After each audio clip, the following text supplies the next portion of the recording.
Hola chicos, ¿cómo están? ¿Qué tal? Bienvenidos a la clase de Historia Universal. A ver quién está a través del chat, ya enviaron su saludo de asistencia. Hola Nayeli, Saulo, bienvenido. Mozambit, Giovanna, Israel, Marcelo, Marco, Melanie, Piero, Eduardo, Nadine. ¿Cómo están? ¿A algunos se les ha extrañado el momento del examen? Sí, a ver, ya está con nosotros el profesor Mestanza. Buenos días, profesor Mestanza. Hola, Katicita, ¿cómo están? ¿Cómo están, muchachos? Un gusto saludarlos. Buenos días con todos. A ver, Katicita, si tienes algún mensaje que darles a los chicos, puedes aprovechar y luego arrancamos con todo mientras se van sumando más alumnos. ¿Qué tal? ¿Cómo están? Buen día, buen día.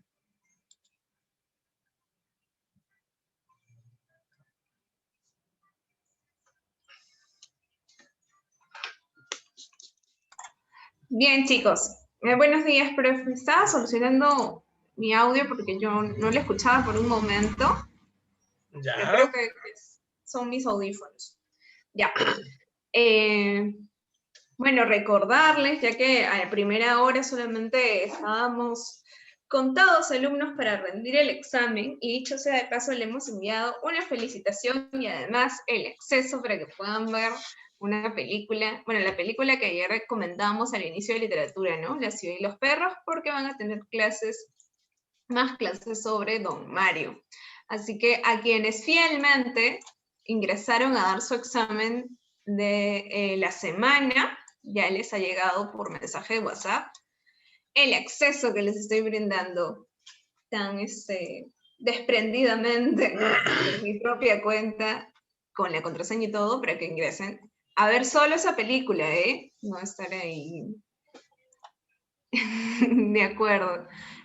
No, ¿por qué? Sí, él solamente le he enviado a quienes ingresaron muy tempranito, Israel. Pero sí, ya, ahí me están escribiendo por interno también. Sí, no te preocupes, Nayeli. Bien, eso, y que, bueno, se animen, ya que son una mayor cantidad de alumnos. Me gustaría saber quiénes ya decidieron inscribirse al seminario de mañana. Al seminario. Ahorita escucho el audio, Cristina, que me has enviado. Como estoy aquí en el chat del Zoom, no he entrado todavía al WhatsApp. ¿Quiénes ya se animan a inscribirse? Ya vi que Nayeli ya se inscribió. Muy bien, Nayeli. Marco me pidió el número de cuenta muy temprano, así que ya estará llegando su depósito para el pago de 5 soles. Solo 5 soles. El seminario de física y química con 2 grandes profesores, Salcedo y el profesor Mesa. Entonces, con la calidad de profesores que vas a tener en ese seminario, ese precio de verdad es de regalo. Así que, ¿quiénes se animan? Sí, vine, Yoli, que ya llegó tu voucher de la inscripción. Marco también ya me dijo que ya pidió los números de cuenta. A ver, Piero, Nadine, Melanie, Marcelo, Giovanna, Israel, Evelyn, Eduardo, Saulo, Rodrigo, Rancés, por favor manifiéstanse a través de el chat de Zoom o a través del WhatsApp para separarte un cupo, porque están invitados todos los alumnos de la academia. Entonces, a todos los alumnos están invitados Pero como tú eres alumno semestral y te conocemos tiempo, tú me avisas y yo te separo un cupo. No te preocupes. Pero escríbeme ahora para saber que vas a participar. Bueno, ya no le resto más tiempo al profesor Mestanza. Creo que podemos iniciar con la clase. Yo sigo admitiendo a los demás compañeros, profesor. Listo, Katicita, no hay ningún problema. ¿Qué tal, muchachos? Ahora sí, muy buenas tardes ya. Ahora sí vamos a arrancar, señores, con este tema súper importante, y este tema que vamos a tocar el día de hoy es la etapa posterior pues a la Gran Guerra, ¿no? A la Primera Guerra Mundial, el cual viene a ser el famoso periodo de entreguerras, que todos ustedes recordarán por qué motivo es importante. Por la sencilla razón de que en este periodo de entreguerras lo que vamos a encontrar pues en realidad es el surgimiento de ideologías radicales, ¿no?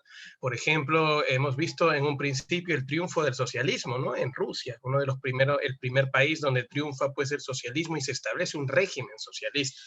Luego vamos a ver pues en realidad el caso particular, por ejemplo, de quién. A ver, el caso justamente de la ideología fascista, y es que hay un detalle. El socialismo como ideología era una ideología obrera, una ideología campesina que lamentablemente pues en sí no era del interés y no era tampoco del apoyo justamente de la burguesía. La burguesía lo afectaba enormemente esta situación porque terminaba pues beneficiando más a uno y no al otro. Entonces, ¿qué hace la burguesía? Dice, no, pues no me conviene porque el obrero me va a cobrar más por su servicio, me va a cobrar aparte también por el trabajo que viene realizando, ¿no? Entonces simplemente el socialismo no va, y es por eso que en oposición y en defensa justamente de sus intereses es que surge la llamada ideología fascista, pero una ideología fascista que no solamente busca frenar el avance del socialismo, sino acaparar todo el poder.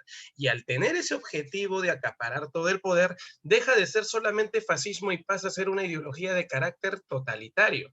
Ahora, ellos en sí son las ideologías radicales, protagonistas pues en realidad de la historia posterior a la Primera Guerra Mundial, aunque también hay una más, ¿no? Que viene a ser la democracia liberal, y esas son representadas por quién, por un Estados Unidos, por un Inglaterra y un Francia, que supuestamente son los países que tienen que garantizar la paz en el mundo, tras la Primera Guerra Mundial, dirigiendo pues la sociedad o Liga de Naciones. Entonces, ustedes han podido ver en sí que el periodo de entreguerras abarca entre el final de la Primera Guerra Mundial, políticamente hablando, con la firma del Tratado de Versalles, desde 1919 a 1939, y recordemos que esta entreguerra abarca desde el final de la Primera hasta el inicio de la Segunda Guerra Mundial. Ya habíamos mencionado que en este periodo se va a caracterizar el surgimiento de ideologías radicales, el socialismo tras la Revolución Rusa, muy bien, y el fascismo, que es representante o ideología burguesa que busca frenar el avance de quién, el avance del llamado socialismo. Hay que recordar que también fue durante el periodo de entreguerras cuando se desarrolló algo muy importante, como viene a ser pues en realidad qué cosa, el crack del 29, ¿no? Justamente una etapa de crisis dentro del sistema capitalista. Alguno de ustedes se preguntará, etapa de crisis dentro del sistema capitalista, efectivamente, cuando todo parecía pues en realidad prosperidad, felicidad, crecimiento a nivel económico representado por los Estados Unidos de América, esto lamentablemente terminó siendo pues algo desastroso. ¿Y por qué motivo decimos que es algo desastroso? Porque la no intervención del Estado, correcto, y la alta producción en sí de las industrias norteamericanas producían tanto que ya no vendían, y eso provocó recesión, mega ultrainflación, y por tal motivo, señores, ¿qué es lo que termina pasando?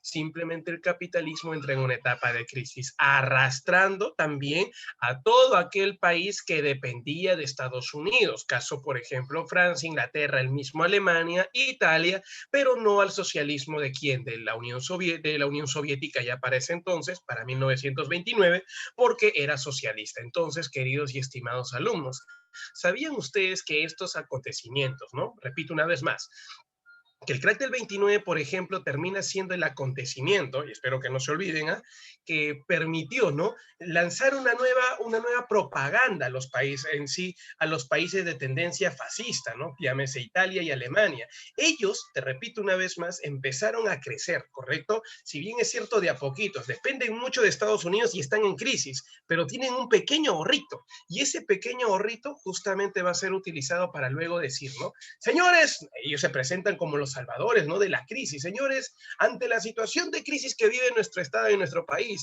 y ante la incapacidad de nuestros gobernantes, nosotros tenemos la solución a esa crisis, ofreciendo una política nacionalista, ¿no?, resaltando el valor patriótico, su idioma, su historia, y es así que el crack termina siendo el trampolín para que ahora sí estos lleguen al poder y concentren el poder. O sea, profe, por lo que me doy cuenta, hay dos pasos para el ascenso del fascismo, el futuro protagonista de la Segunda Guerra Mundial. El primer paso es mi surgimiento. Surgí para poder frenar el avance del socialismo. Y mi segundo paso es ascendí al poder aprovechando el crack del 29. ¿Queda claro hasta acá? Por favor, hago la pregunta. ¿Me estoy dejando entender? Si no me afeito, porque piensa que estoy con barba, ahora sí me veo más violento. Rapidísimo. Habla. ¿Qué dices? ¿Qué dices? Muy bien, correcto. Listo, Eduardito. Muy bien. Eduardo, ese es un tema que viene mucho en Villarreal, por si acaso. Muy bien, Marcelo, y muy bien, Jennifer. Gracias. Gracias a todos ustedes. Perfecto. Entonces, queridos y estimados alumnos, gracias, Israel. Muy bien. Vamos a empezar hablando acerca de la Revolución Rusa de 1917. En primer lugar, esa revolución se está dando en el contexto de la llamada Primera Guerra Mundial. Este proceso histórico-social, en realidad, dentro de Rusia, terminó trayendo cambios en el ámbito político, social y económico. O sea, en realidad la Revolución Rusa marca un antes y un después, ¿no? La Rusia, correcto, del zarismo y la Rusia republicana dirigida por obreros, que al final convirtió a Rusia, pues fue un éxito, ¿no?, el socialismo en ese entonces, que termina trayendo como consecuencia convertir a Rusia en una potencia, ¿qué? En una potencia mundial. Ahora, un antecedente de esta llamada Revolución Rusa de 1917, sin lugar a dudas, termina siendo, pues en sí, la de 1903, el cual es el surgimiento de, ¿qué, muchachos?, de los llamados partidos políticos, donde destacan los partidos políticos de masa, el partido menchevique, por ejemplo, y el partido bolchevique. La diferencia entre ambos partidos es que el partido menchevique representa, apunta por favor si en caso no te acuerdas, que el partido menchevique representa los intereses ¿de quién? Representa los intereses de la burguesía, es el partido burgués de tendencia liberal, y el partido bolchevique es el llamado partido comunista, no te olvides, comunista algunos lo llaman, pero no es en realidad comunista, es el partido obrero, correcto, de tendencia socialista. Eso es lo que vamos a ver en este llamado partido. Ahí están los dos partidos entonces, el partido de la burguesía y el partido de los obreros. Tuvieron mucho protagonismo en el año 1905, cuando los llamados, no te olvides, rusos invadieron a Japón. Recordemos que la famosa guerra ruso-japonesa terminó siendo pues un fracaso. ¿Para quién? Terminó siendo un fracaso para los rusos, quienes en sí fueron pues sometidos ante la tecnología que tenía Japón. Si bien es cierto, Rusia estaba dando sus primeros pasitos en la industria y quería vender productos y por eso invadió la isla de Japón para tener una mejor ubicación geográfica, al final, señores, Japón se impuso en la guerra. Era increíble, ¿no? Un asiático derrotando a un europeo. Se dio la situación. Y todos ustedes saben que cuando un país pierde una guerra, entra en una etapa. Y esa etapa al cual van a entrar viene a ser justamente la etapa de crisis. Repito una vez más, ¿a qué etapa van a entrar? A la etapa de crisis económica. Y así, estimados y queridos alumnos, se inicia una etapa de crisis en 1905 que trae como consecuencia, bajo la firma del Tratado de Portsmouth, el pago justamente de una indemnización y posteriormente a ello la protesta de la población. El pueblo no tiene que comer y era lógico que se tenía que rebelar porque está viviendo una etapa de crisis, pero como que tú sabes, a ver, en gobiernos absolutos, monárquicos, zaristas en este caso, la clásica situación, ¿cuál es? No, entonces simplemente estamos en crisis, ¿sabes qué? Un favor, a esa gente de acá, yo no quiero que nadie me reclame, así que por favor, me lo reprimen. Y empezó la represión. pucha, que al final terminó pues en sí en la matanza de un gran número de personas, que es considerado o llamado el domingo, ¿qué? El llamado domingo sangriento. Pierito por acá me dice, profe, ¿Rusia era feudal o moderna? Pero hijo, eso era más que obvio, era feudal. Ahora entiendes por qué los campesinos en el futuro, en la revolución, ¿qué? En la revolución rusa del 1917 van a reclamar posesión territorial, o sea, se da la liberación de la tierra. Era una Rusia feudal, hijo. O sea, si bien es cierto, se está modernizando con un poquito de industrialización, pero te repito una vez más, está viviendo en el atraso. O sea, este parece pues Rusia en el siglo XVIII, imagínate. Bueno, ese llamado Domingo Sangriento provocó la ira, la protesta y la unión, lo más importante, de la población general de Rusia, que tanto el ejército, el pueblo, correcto, y también pues en sí tanto obreros y campesinos se unieran y juntos formaron pues un ejército llamado los soviets, que está conformado por soldados, campesinos y obreros. Todos ellos bajo la defensa de quién? De los más necesitados, bajo la defensa del pueblo en general. Con ello quedaba claro, repito una vez más, quedaba completamente claro esta llamada que, esta propuesta que ellos hacían. Correcto, que iban a defender justamente al pueblo de esta tiranía representada por quién, representada pues en sí por el zar Nicolás II. Finalmente se crea la Duma, los partidos políticos en sí empiezan pues a movilizarse y crean la Duma, que es el llamado parlamento, la voz del pueblo. Con ustedes por primera vez se establecía un congreso y es ahí donde los mencheviques, bolcheviques van a tener protagonismo. Ese viene a ser pues en realidad la historia de Rusia en su primera etapa revolucionaria en 1905. Desde ahí el rey no gobierna solo, el zar en este caso, o rey no gobierna solo, sino con quien gobierna. Gobierna pues con el apoyo nada menos y nada más que de la llamada Duma. En la foto vemos la foto familiar de la familia Romanov, en el medio vemos en sí a Nicolás II y su hijo. Con todos ustedes, queridos y estimados alumnos, vamos a ver que los Romanov dominaron hasta 1917, 12 años más, profe, sí, efectivamente, 12 años más. Y, profe, ¿por qué motivo al final se dio la Revolución Rusa de 1917? Acá se viene la historia. Si bien es cierto, la burguesía estuvo de acuerdo en un principio, correcto, de entrar a la guerra y apoyar pues en sí al bloque de Estados Unidos, de Inglaterra y de Francia, todo por su intento de dominar pues los Balcanes, hay que recordar pues en realidad que no estaban muy bien preparados, que digamos, para poder iniciar esta guerra. ¿Y cuál terminó siendo el resultado? Justamente las constantes derrotas de Rusia en la Primera Guerra Mundial provocaron una profunda y grave crisis económica, trayendo como consecuencia justamente qué cosa, la protesta de la población. En general, el más afectado termina siendo el pueblo y también la burguesía, porque en una guerra, al cerrarse, no te olvides, al cerrarse las fronteras, también se cierra el acceso y el ingreso, no te olvides, el egreso y ingreso justamente de mercancía. Por tal motivo, estimados y queridos alumnos, estás atentando contra la economía y también contra los precios de los productos, porque no había suficiente producto para poder mantener a toda la población. La gente clamaba comida en plena guerra. Entonces, señores, ¿cuál es la única solución que ha encontrado el pueblo para acabar con esta hambruna, acabar con esta crisis? Es retirarse de la guerra. Y es en ese sentido que tanto el partido bolchevique como el partido menchevique se van a unir. ¿Y para qué se van a unir estos dos partidos? Para juntos, repito una vez más, luchar. ¿Por qué motivo? Ambos partidos se van a unir para poder juntos luchar, y espero que no se olviden, por favor, para juntos poder luchar, pues en sí, en contra de la dinastía Romanov, en contra, pues en sí, del zarismo. Los mencheviques, como son los del dinero, van a tener para comprar los armamentos, el cual le van a dar a la gente del pueblo. Ellos lideran la rebelión, la famosa Revolución de Febrero, de tendencia liberal, dirigida por el partido menchevique, que como tuvo el apoyo del pueblo, terminó siendo exitosa. ¿Por qué motivo? Porque sacaron del poder al zarismo representado por Nicolás II de la dinastía Romanov.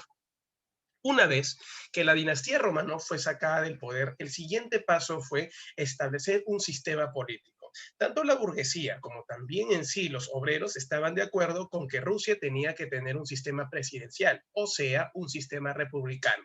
La diferencia entre el pensamiento obrero y el pensamiento burgués es que los republicanos burgueses son republicanos liberales, buscan el libre mercado. ¿Me dejo entender?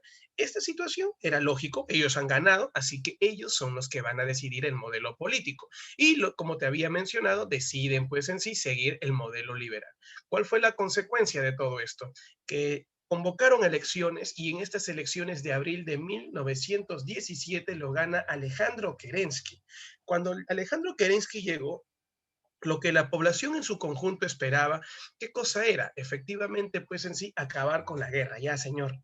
Bueno, ya tenemos a un líder. Ahora sí, señor, ¿ya podemos retirarnos de la guerra? ¿Cuál fue la respuesta, crees tú? Señores, este señor Alejandro Kerensky, típico de un burgués, lo que va a buscar, ¿qué cosa es, amiguitos? Para todos ustedes, a ver, espero que no se olviden, ¿ah? Para todos ustedes, quiero contarles pues en sí que Alejandro Kerensky lo único que va a hacer, y espero, repito, ¿ah? Que no se olviden, por favor, este señor, conocido con el nombre de Kerensky, simplemente como burgués dice, estamos a punto de ganar la guerra, podemos ganar territorios y todos crecer y beneficiarnos. Pero el pueblo lo mira y le dice, oye, te hemos apoyado con un objetivo y esperemos que lo cumplas, que te retires de la guerra. No, pero estamos a punto.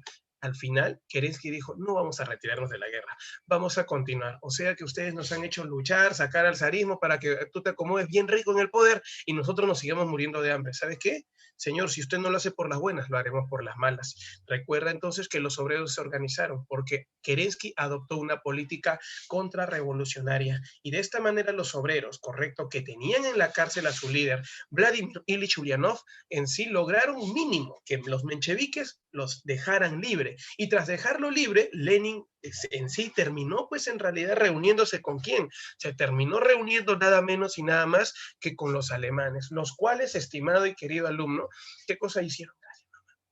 ¿Qué cosa hicieron los llamados alemanes? Nos van a contar, pues, en realidad que les dieron armamentos. A ver, alguien que se acuerde por ahí. ¿Por qué le dieron armamento los alemanes a los rusos? Si eran comunistas y los alemanes son recontra mega archicapitalistas. Para que saliera de la guerra. Y voy a responderte la pregunta que tú me haces, Piero, cuando me dices, profe, ¿realmente podrían ganar la guerra? Si se mantenían en la guerra, militarmente no ganaban ellos, pero lo que iban a ganar es cuando se firmara el tratado, o sea, el triunfo colectivo, ¿no? El triunfo de la Triple Alianza. Recuerda que la Triple Alianza es Inglaterra, no te olvides, Francia, Rusia, y bueno, ahora también se ha sumado pues en sí Estados Unidos. Si ganaban todos ellos, también Rusia de hecho iba a recibir su partecita, pero se retiró. Correcto, entonces, una vez que Rusia se retire de la guerra, Alemania iniciaba un ataque con todo. Eso es lo que hizo. Por eso es que Lenin consiguió ese apoyo. Y ahora sí, estimados y queridos alumnos, se da la Revolución de Octubre, una revolución socialista bolchevique dirigida por obreros. Recuerda que esta revolución puso fin al gobierno liberal burgués de Alejandro Kerensky. De inmediato se estableció una nueva república. Mira, en un año nada más tenemos zarismo, república liberal y ahora ¿qué república se va a establecer? Recuerda que los bolcheviques son de ideología obrera socialista. Es por ese motivo, señores, que se va a establecer, y espero que no te olvides, por favor, todos en general, se va a establecer nada menos y nada más que la República Social, la llamada República Socialista. Eso es lo que se va a establecer, la República Social, la República Socialista. Una república socialista dirigida por Vladimir Ilich Ulyanov, el camarada Lenin, con el apoyo del camarada Stalin. Josip, así lo llamaban, Josip Stalin, ¿correcto? Representante del Partido Comunista Ruso, y León Bronstein, más conocido como el camarada Trotsky, líder del Ejército Rojo. Esta tremenda unión popular dio como resultado el triunfo, señores, obrero campesino y el final del gobierno republicano liberal. Quiero contarles a todos ustedes, queridos y estimados alumnos, que se instala un gobierno a partir de este momento obrero campesino. El amigo Lenin, previamente a la revolución, había escrito una obra conocida con el nombre de Tesis de Abril. En la Tesis de Abril justamente nace una propuesta de Lenin para que los obreros y campesinos lo apoyaran y lo eligieran como su líder. ¿Alguien de ustedes se acuerda cómo se llama? Con ustedes, amigos. Ese es conocido con el nombre de dictadura del proletariado. Entonces, bien, ahí por ahí alguien ya me está ayudando. Claro, efectivamente. Ahora te voy a comentar, estimado Piero, se va a establecer la dictadura del proletariado. ¿Qué cosa significa dictadura del proletariado? Es el inicio de un gobierno que obrero campesino. Piero me dice, profe, ¿había democracia?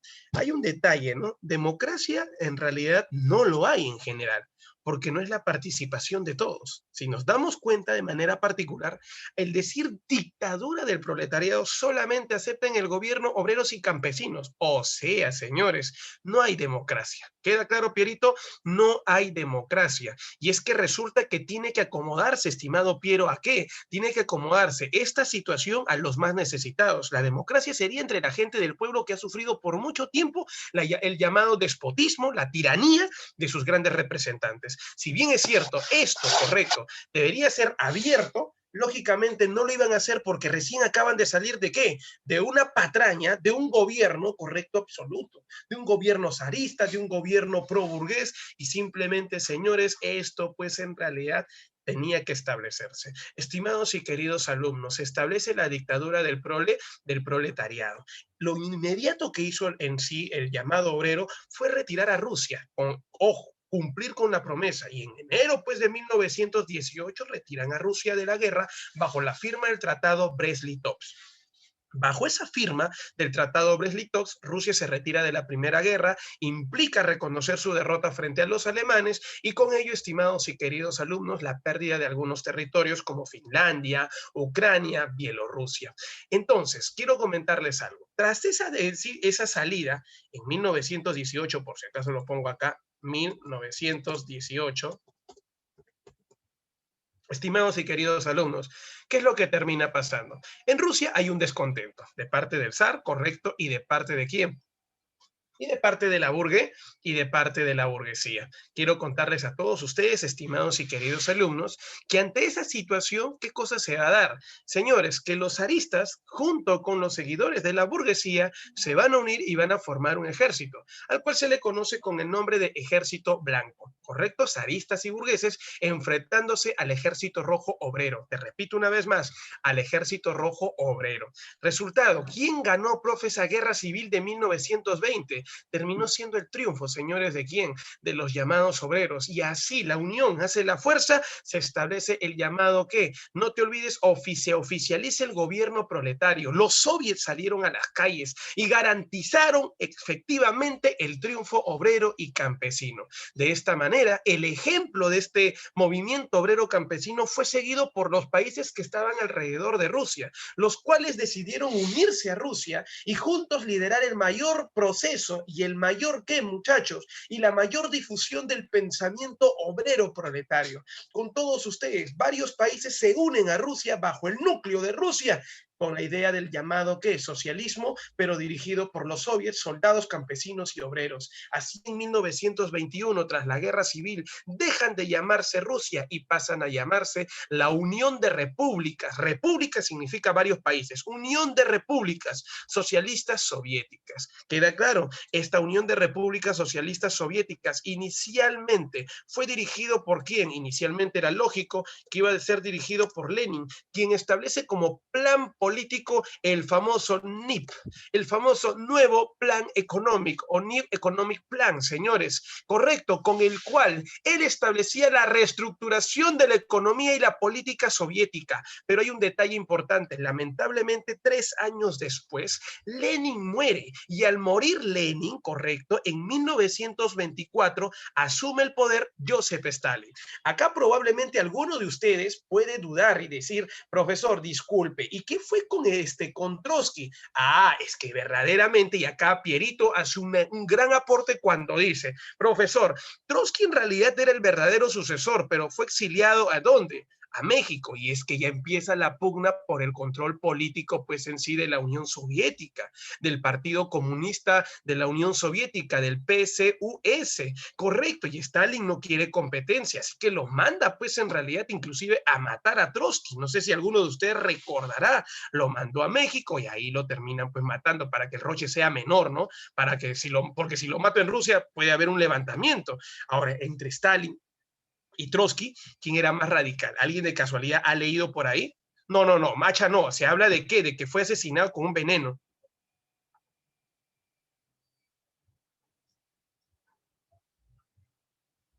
Claro, señores, a ver, claro, es que a ver, hay un detalle importante, justamente pues en sí Stalin es recontra radical y ya lo vamos a ver cómo. Muy bien, estimados y queridos alumnos, por acá hay una duda que tiene Pierito cuando me dice, ¿por qué se llama república si no hay separación de poderes? Repúblicas, ¿por qué motivo? Si bien es cierto, dependen de un gobierno central, estimado Piero, pero independientemente en cada estado existe justamente un sistema de gobernación descentralizado. Hijo, todo el poder no puede estar centralizado. Si voy a dominar varios territorios, lo que necesito para mejorar mi sistema administrativo es una división, una clásica propuesta de quién, justamente de aquellos países de tendencia ¿qué? De tendencia, pues en realidad, y espero que no se olviden, socialista, correcto, donde consideran que la democracia y la representación popular es un gran avance. Bueno, ya murió Trotsky, ya murió Lenin, en el poder está Stalin. Y Stalin establece los planes quinquenales. Y este es un buen punto para recordar. Los planes quinquenales, ¿qué cosa establecen? A ver, ¿alguien de ahí que se acuerde? Un veterano de guerra, por favor, por ahí. Es un niño con experiencia. No está Sofi, ¿no? Ya, listo. Planes quinquenales no son promesas, hijo.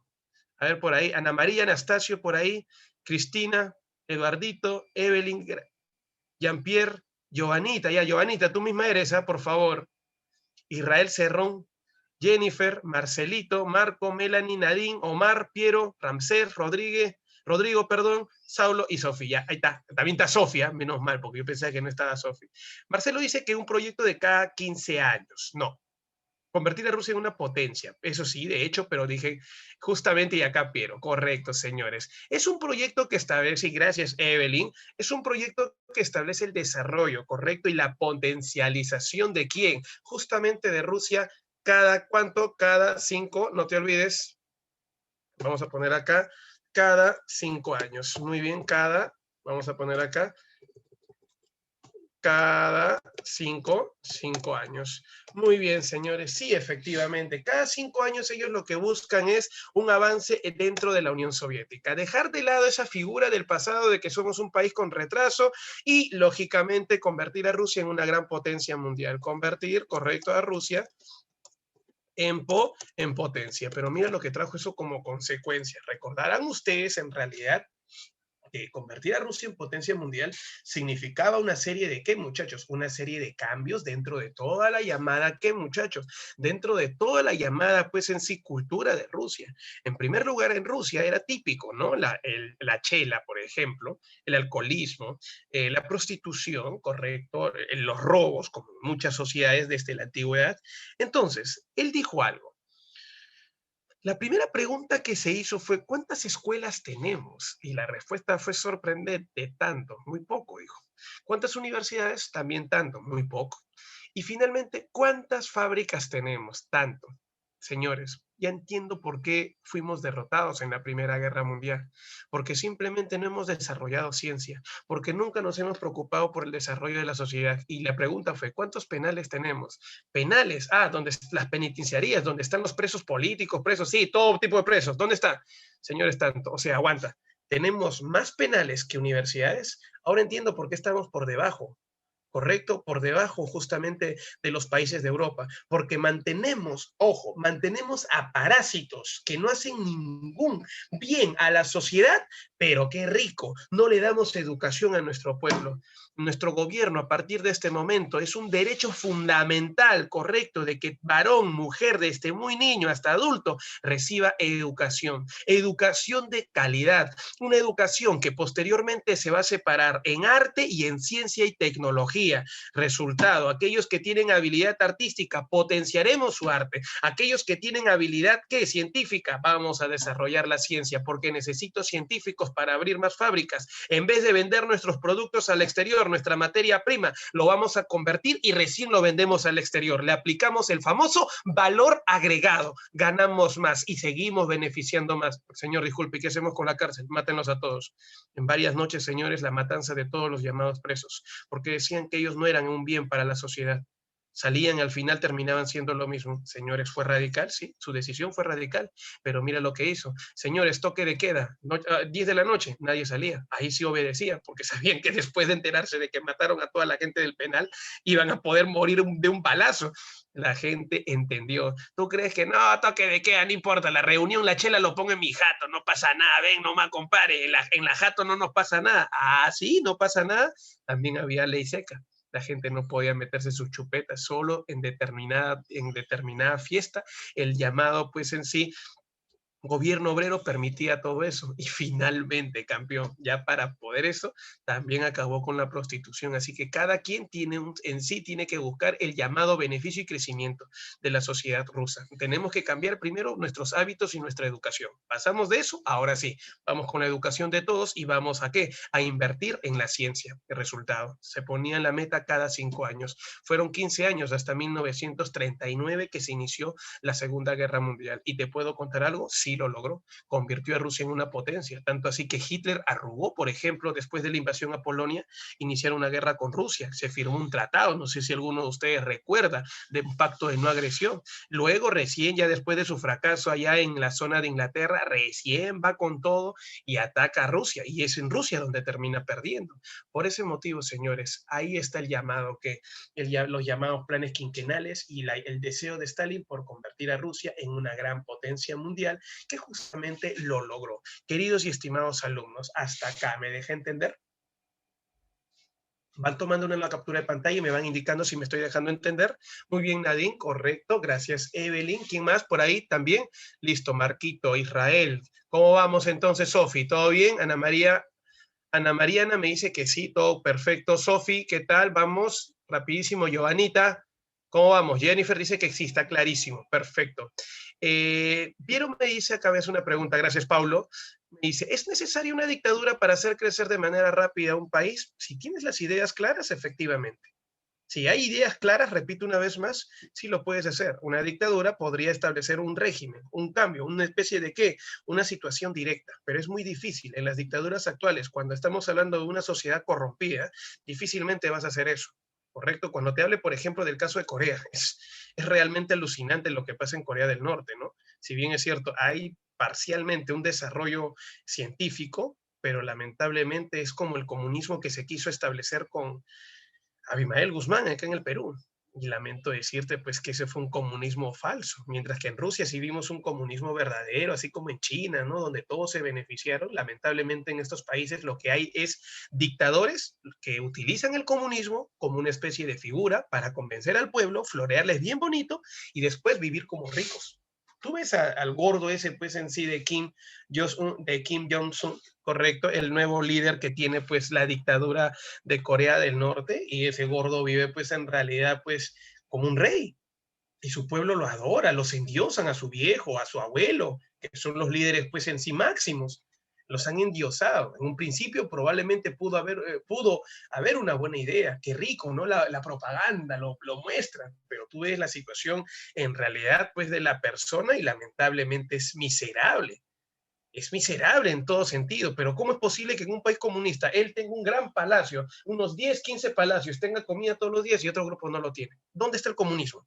Ese es un falso comunismo. Eso no veías tú, por ejemplo, ¿con quién? Tú no lo veías con quién, en los rusos. Tú no lo veías eso con quién, con Mao Zedong. Ah, profe, es por ese motivo, pues en realidad es el famoso, claro, el engaño populista. En cambio, Rusia todavía vivía de esa manera en un crecimiento constante que posteriormente ya estos señores también, va a llegar un momento donde van a tener tanta riqueza y se van a embelezar y olvidarse de los más necesitados. Y es por eso que también la Unión Soviética termina cayendo. Estaba bacán su propuesta, pero va a llegar un momento donde la corrupción empieza tu uñita, repito, larga, que empieza a hacer, ahí está, empieza a rascar un poquito más, y empiezas a robarle a tu propio pueblo. Y tú te lo guardas todo eso.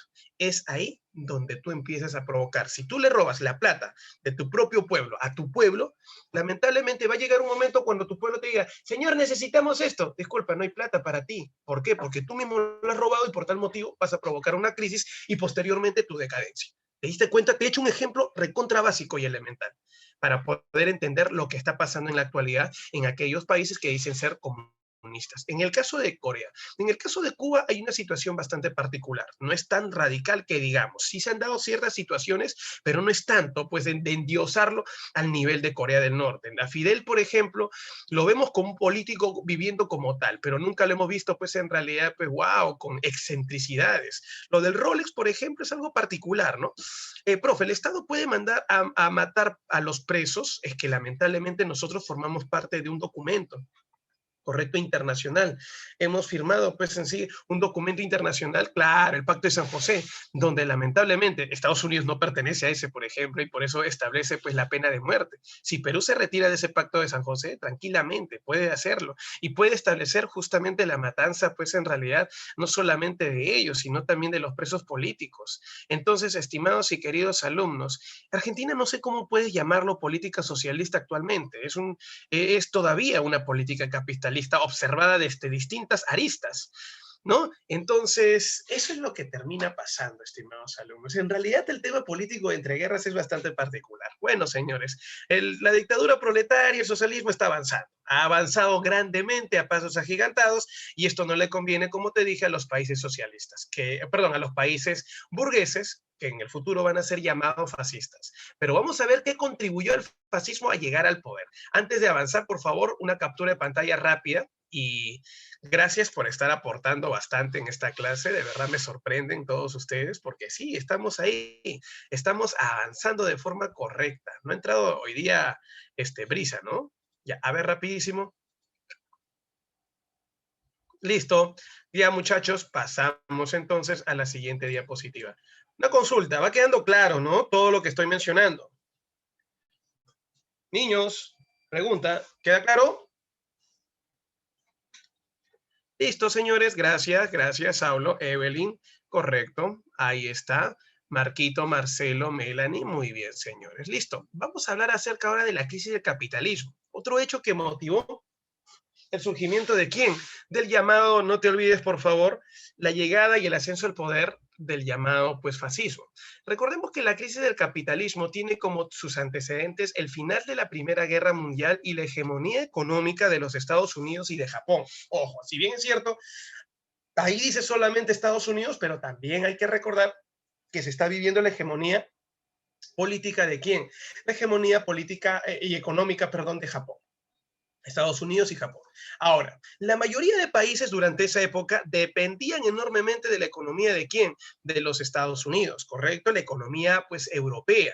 Y eso, por ejemplo, provocó algo, ¿no? Si bien es cierto, Europa está en crisis, las dos bolsas de valores más importantes del mundo eran la de Londres y eran la de París. Pero como Estados Unidos era la potencia, dijo, no, pues está loco, ¿cómo vamos a depender de la bolsa de valores de dos países que dependen de nosotros? No, hay que crear nuestra propia bolsa de valores. Y adivina qué propone Estados Unidos: crear su propia bolsa de valores, y esta sería, pues, la bolsa de valores de Nueva York, que desplaza, por ejemplo, a la bolsa de valores de Londres. Ahora, hasta ahí todo era bonito, todo era bacán. Inclusive en Estados Unidos se habla de un año bastante particular. A partir del año 1923, que viene a ser el año justamente posterior, o los años posteriores a la guerra, se habla, pues, en sí de que en Estados Unidos se vivían los años maravillosos,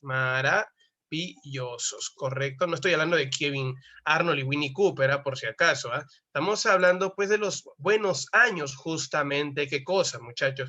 De los buenos años, pues, en realidad, de la economía norteamericana, donde, pues, en realidad, si ustedes me preguntan qué cosa sería la bolsa de valores, una bolsa de valores es aquella institución, correcto, económica, que se encarga justamente de ¿qué? De establecer el rango del crecimiento económico a través de las divisas que puedan costar justamente sus acciones, o sea, la venta de acciones, demostrando así, queridos y estimados alumnos, el desarrollo económico, pues, en sí de un país, donde podemos obtener inversión de parte de algún empresario que diga, ¿sabes qué? Quiero comprar 5 acciones, invirtiendo en tu empresa, pero también obteniendo hasta cierto punto, ¿qué cosa? Márgenes de ganancia. ¿Correcto? Márgenes de ganancia. Y participando del directorio, pues en realidad de la empresa. ¿Me dejo entender ahora sí, Piero? Eso es la llamada bolsa de valores. Y los años maravillosos, como te dije, es el año del boom norteamericano hasta 1927. Nos recuerdan y nos dicen que entre 1923 y el 27, en Estados Unidos se vivía una etapa de gran desarrollo en sí económico-comercial. Una historia que siempre los norteamericanos recuerdan nostálgicamente es que en esos años pues era tan rico Estados Unidos que dicen que cuando tú viajabas al oeste, por la zona pues de lo que hoy en día son Las Vegas, tú levantabas una piedra y encontrabas oro. Tanta riqueza había que la gente simplemente, todos tenían trabajo. El pordiosero tenía plata, dijo. Era pues en realidad un pordiosero tranquilamente podía tener una buena vida, repito, un pordiosero podía tener tranquilamente una buena vida acá en Lima, Perú, y viviendo todavía en Miraflores. Ya con eso hice la comparación y te dije todo. Eran demasiado estables económicamente, tanto dinero había que los bancos empezaron a crecer, por eso es que aparece la Bolsa de Valores de Nueva York, ya no hay 2, no hay 3, no hay 5 bancos, sino van a haber 15 a 23 bancos. Crece tanto la economía que eran necesarios los bancos para los préstamos y para los ahorros de la gente. Bueno, ¿cuál ha sido la causa entonces, profe? ¿Por qué cayó esta economía que aparentemente era buena, que aparentemente era grande? Cayó principalmente, ¿sabes? Por una razón. Y esa razón, ¿cuál es, estimados y queridos alumnos? Es que la economía liberal va a entrar en una crisis. ¿Motivada por qué? Quiero comentarte que Estados Unidos era quien está industrializando justamente pues a los países de Europa. Le está vendiendo su producto a Europa y los europeos le están diciendo te voy a pagar en cómodas cuotas, o sea, te voy a pagar después. ¿Qué es lo que pasa? Es que ellos producen, dicen que están vende y vende. Hasta el 27 vendieron. Pero hay un momento donde ya llegó una nueva competencia. ¿Quién es Japón? Y Japón vendía lo mismo que vendían los norteamericanos. La diferencia está en que si ambos te vendían calidad, Japón te vendía a bajo precio. O sea, te vendía calidad a bajo precio. Estados Unidos, como siempre y hasta el día de hoy, te sigue ofreciendo calidad, pero a alto precio. Entonces, ¿qué prefirió la gente?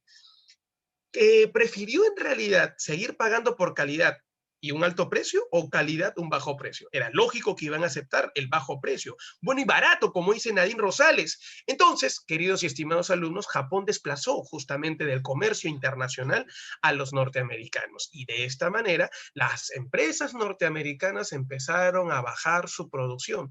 Llegó un momento donde sus almacenes, en vez de estar vacíos, estaban llenecitos de productos y ante esa situación, y al estar lleno de productos, ¿qué es lo que termina pasando? Nos van a contar pues en realidad, señores, que esto provoca pues en sí primero el despido en masa de muchos de sus obreros. Primero los descansos, luego los despidos y cuando ya veían que los precios no daban para más, estos empresarios en vez de regalar su producto, venderlo más barato, terminaban quemando sus productos, declarándose en bancarrota, cerrándose las empresas y lógicamente si el pueblo no tiene trabajo 2, 3, 4 meses, lo único que hace, ¿qué cosa es? Simplemente pues solicitar préstamos. Los préstamos que habían solicitado ya no lo pueden pagar a los bancos y ahí es donde empiezan a quebrar los bancos y a cerrar. Pero, profe, yo tenía mi ahorro. Tu ahorro, lo siento, también perdiste. O sea, acá hay una cuestión particular.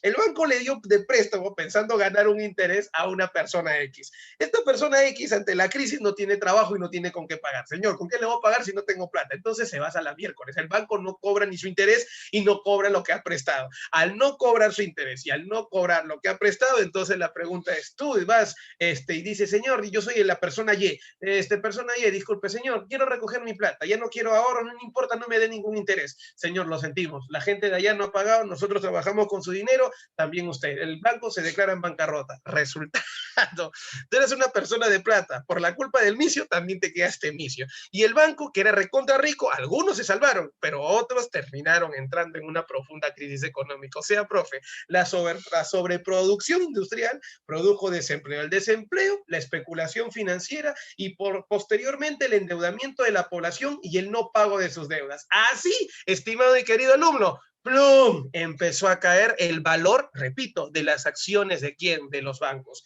Si antes costaban 500, 600, 800, $1,000, ahora costaba 10 centavos.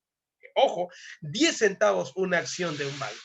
Por ese motivo, hijo, si todos tenían plata, ahora todos están necios. Esa es la llamada, el llamado crack que se desarrolló en 1929, la caída de la Bolsa de Valores de Nueva York el 24, no te olvides, el 24 al 29 de octubre, el famoso Jueves Negro, ¿no? De 1929. Queridos alumnos, esto se va a desarrollar durante el gobierno de este señor, de este cachetón llamado Herbert Hoover. Y él es el que tuvo que intervenir en esta llamada etapa de crisis, el cual, señores, va a demostrar, pues en realidad, que la economía norteamericana a partir de 1929 hasta el 33, que duró su gobierno, de a poquitos empezó a caer. Empezó con la quiebra de la industria y el sistema bancario. Luego la devaluación de la moneda. Los bancos eran los que manejaban las monedas, la moneda empezó a devaluarse y se da la reducción de consumo. Claro, pues hijo, no consumes, lógicamente, ¿por qué? Porque no tienes plata para comprar y esto también provocó desempleo. Me dejo entender, desempleo masivo. ¿Cómo es eso? A ver, profe, píntame la cancha de una manera, a ver, con la actualidad, el COVID. En la primera etapa, en tiempo de Vizcarra, justamente antes del examen de admisión, un día antes, recordarán cuando establecieron pues la cuarentena total, inmovilización total, nada de carros, nada de personas, listo. Todos estaban en su casa, como dicen, ¿no? Por primera vez en familia. Bien, quiero contarles a todos ustedes. Eso produjo pues el movimiento, la falta de movimiento económico, si nos acordamos un poquito nada más. Y ante esa situación, ¿qué es lo que terminaba pasando, querido y estimado alumno? Y ante esa situación, justamente pasaron un mes, 2 meses, dieron bonos, pero todos no fueron beneficiados y por esa razón nos van a contar pues en realidad una situación particular. Y es que resulta, recuerdan ustedes que la gente ya no tenía plata. Así que aunque no quisiéramos, tuvimos que soltar a la gente ya de a poquito, vamos a reactivar la economía y a salir. Pero ustedes se acuerdan que los bonos tuvieron un objetivo. No es regalarle plata a la gente, darle dinero para que este dinero la gente no se lo guarde, sino consuma. Porque si tú no consumes, la economía no se mueve. Te repito una vez más, si no consumo, la economía no se mueve. Y si la economía no se mueve, si yo no tengo, si yo no consumo, no le compro a la bodeguita de la esquina o no le compro al señor del mercado. Y ese señor del mercado no le compra al productor más grande, quien tiene varios trabajadores. Y donde esa empresa que tiene varios trabajadores deja de pagar un impuesto al Estado. Y el llamado, ¿qué, señor? Y el llamado obrero también deja de pagar un impuesto al Estado, que es la SUNAT, en pocas palabras. Resultado, ¿te has dado cuenta todo el proceso económico que se podría quebrar simplemente por no comprar un bendito producto? Por ese motivo nos dieron ese bono. Y también hay que recordar que se reactiva la economía de a poquitos, inclusive había un sector ya, muy bien, se reactivaron muchas actividades, pero había un gran número de personas que todavía carecía de trabajo.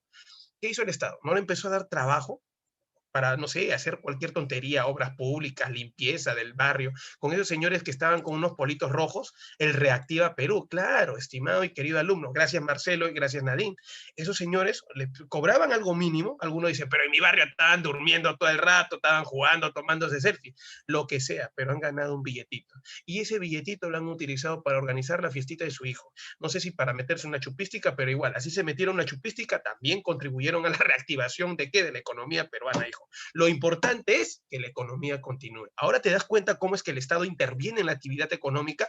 Eso no hizo el cachetón. O sea, no hizo eso ¿quién? Herbert Hoover. Y por ese motivo colapsa la economía norteamericana. La economía occidental, principalmente también los países que dependían de Estados Unidos. Ahí el país más afectado fue Alemania, porque recuerda que Alemania fue el más afectado con el Tratado de Versalles y ahora que Alemania estaba en poquito crecimiento, ese fue el detonante para que Hitler llegara al poder, ¿no? Le diga al pueblo, señores, es momento de gobernarnos nosotros mismos y lograr pues nuestra consolidación. Ahí está. En América Latina, sí, Piero, correcto. Ya acuérdate de la clase con el maestro Mendoza. Todos ustedes habrán recordado durante esta semana, creo que les ha tocado esta semana, ¿no? Con el maestro Mendoza. Han llevado, pues, en realidad el tema cuando a ustedes le dicen, ¿no? Y posteriormente, ¿qué termina pasando? Dicen, ¿no? Bueno, en el Perú, durante el gobierno del oncenio de Leguía, muy bien, dependía enormemente inclusive de la economía, ¿qué? De la economía pues norteamericana, tanto así que creamos nuestro Banco Central de Reserva justamente bajo la inspiración y dirección de los llamados norteamericanos, pero al caer la economía norteamericana también cae la economía peruana y esto nos lleva a una crisis que será pues utilizada como pretexto para el levantamiento de ¿quién? Desde Arequipa, de Luis Miguel Sánchez Cerro, un golpe de estado militar que no solo se dio en Perú, sino en varios países. Entonces, todos fueron afectados, a excepción de uno. ¿Quién es el único que no se afectó? La Unión Soviética. Y esta parte creo que es la más fácil. ¿Por qué motivo, profe, no se afectó la Unión Soviética? A ver, ¿quién me dice por ahí?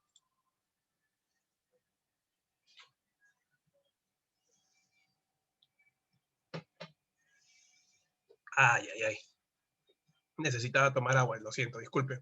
Muy bien, señores, efectivamente, porque era comunista. Además, bueno, su economía era distinta a la capitalista. Era la verdad, correcto, la economía, correcto. Listo, señores. Entonces, vamos a ver este cuadro de Dow Jones, la evolución durante la presidencia de Hoover, ¿correcto? Mira cómo era en 1929, ¿no? Alcanzamos una cumbre, señores, ¿de qué, muchachos? Justamente, pues en sí, donde de a poco se empieza, pero así a caer. Mira cómo cae la economía.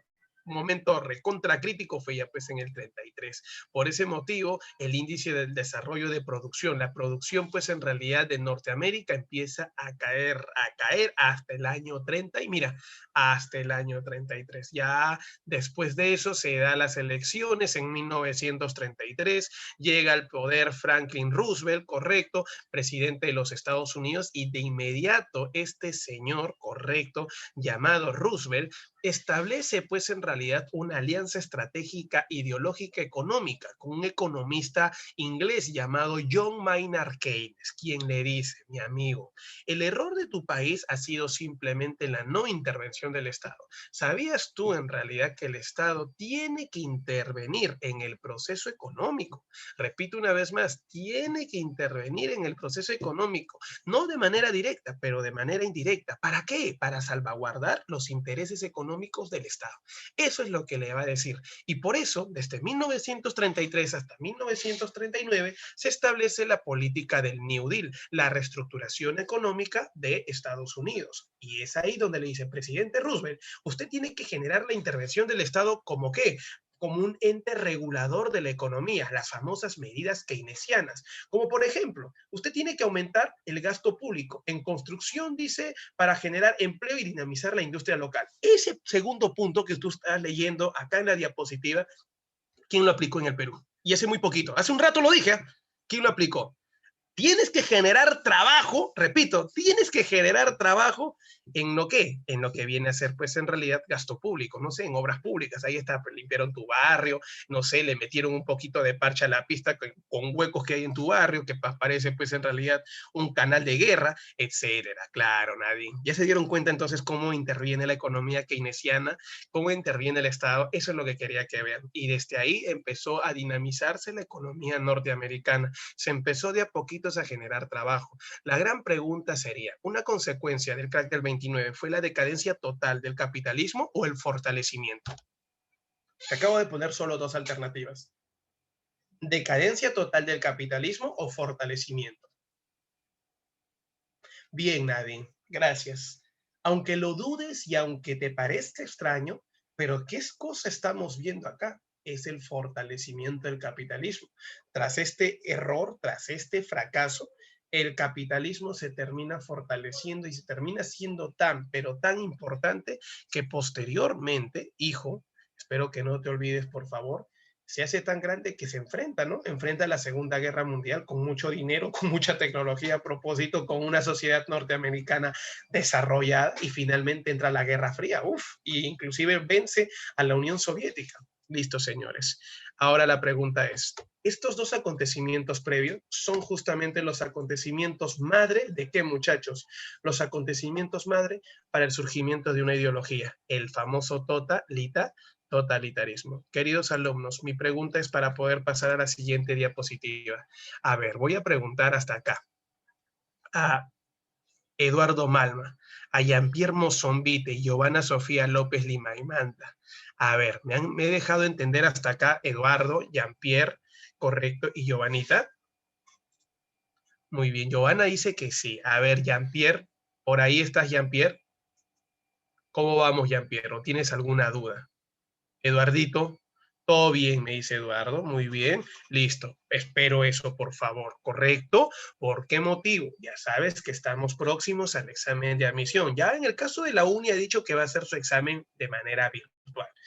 Si esto sigue, no baja el nivel de contagio en el Perú, es probable, es que San Marcos no se va a hacer bolas, hijo, y es probable que de nuevo sea virtual.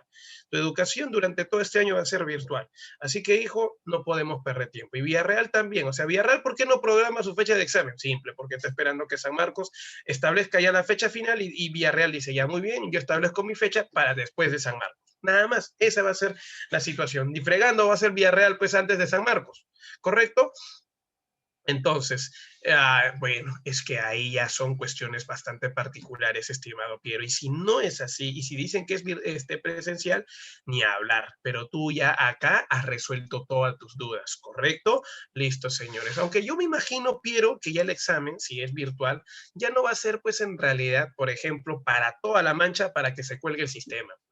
Tú sabes que cuando hay bastante gente es lógico que se va a colgar el sistema, pero si lo hacen por grupos en determinadas semanas con exámenes distintos, sí va a haber pues en realidad un mejor acceso virtual, ¿no? Es como cuando todos quieren revisar su resultado, apenas sale el examen de admisión, se cuelga y se satura la red. Entonces, por ese motivo, la gente que se espera 2 o 3 horas más para entrar de a poquitos y así poder ver el resultado, ¿no? Cuando viste que no ingresaste. Muy bien, listo, señores. Ahora sí, qué cruel, me dicen por acá. Ya ves, ya, disculpen muchachos, lo siento, lo siento, lo siento. Ya no voy a hablar más de ese tema. Yo sé que te genera un trauma, te genera pues un terror ahí, ¿ya? No te preocupes, vamos a ver, porque yo sé que ahora sí vas a ingresar, tranquilo. Además, ojo, la próxima semana para ustedes también va a haber una terapia psicológica. Vamos a meterle bastante punch en ese aspecto, al aspecto emocional. No quiero que nada los entretenga, no quiero que nada los, como quien dice, los destruya. Ustedes tienen que, al contrario, en vez de que el examen los destruya ustedes destruir al examen, ¿correcto? Listo, señores. Vamos entonces a hablar acerca del fascismo y el pensamiento totalitario. El fascismo, pensamiento totalitario, es una ideología, ¿correcto? Y un sistema de gobierno de carácter totalitario que surge en Europa después de la Primera Guerra Mundial.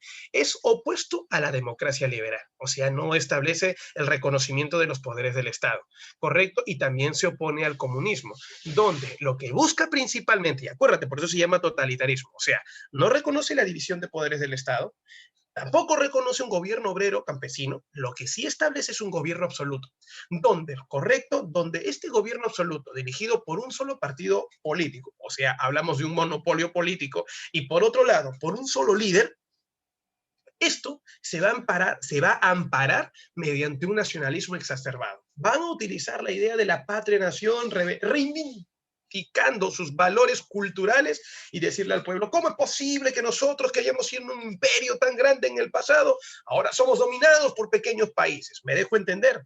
Eso es lo que están planteando estos señores. Ahí encontramos entonces, repito una vez más, al llamado totalitarismo. Este llamado totalitarismo fascismo se origina en el territorio de Italia con Benito Mussolini, pero llega a su grado más extremo y radical de su pensamiento, ¿dónde? En la Alemania nazi, ¿correcto?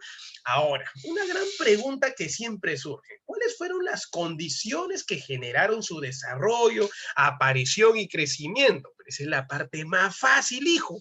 Número 1, recuerda la crisis de post Primera Guerra Mundial. Acuérdate que ellos, correcto, surgieron justamente después de la Primera Guerra Mundial porque fueron los más afectados con los tratados, pues en realidad que se firmaron a nivel internacional. Por ejemplo, Italia se pasó al bando de la triple entente pensando que le iban a otorgar beneficios, tierras, los norteamericanos y los llamados, ¿qué? Y los ingleses, lamentablemente no le dieron ni las gracias, así que le quitaron territorio. Luego también la Gran Depresión, o sea, el crack del 29, es en realidad, pues en sí, un causante para que la población pues se reve, no te olvides, tomara este fascismo como una ideología para buscar la solución a la crisis. Recuerda que los movimientos sociales se agudizan y los débiles gobiernos democráticos liberales no pueden frenarlos. Los llamados obreros, los movimientos obreros protestan tanto que lamentablemente sus gobiernos no le pueden hacer nada. Entonces, como que en realidad en sí, los burgueses lo que temen es que el socialismo siga avanzando. ¿Y eso por qué? Porque el socialismo luego de la revolución bolchevique rusa ha llegado al poder. Entonces, esas son las condiciones. Si nosotros lo decimos en orden, primero, ¿por qué motivo surgió el llamado ¿qué? El fascismo, para frenar el avance del socialismo? ¿Cómo llegó el fascismo al poder? Aprovechándose del crack de 29. Te dije las dos etapas, las dos fases de este llamado fascismo. Entonces, necesitamos conocer justamente a este fascismo. A ver, ¿cómo se muestra? ¿Cuáles son sus características? A ver, ¿cuál es su perfil de Facebook del fascismo? Son totalitarios porque recuerda que todo el poder está en manos del Estado. No hay otro poder que simplemente pueda ser mayor al del gobernador.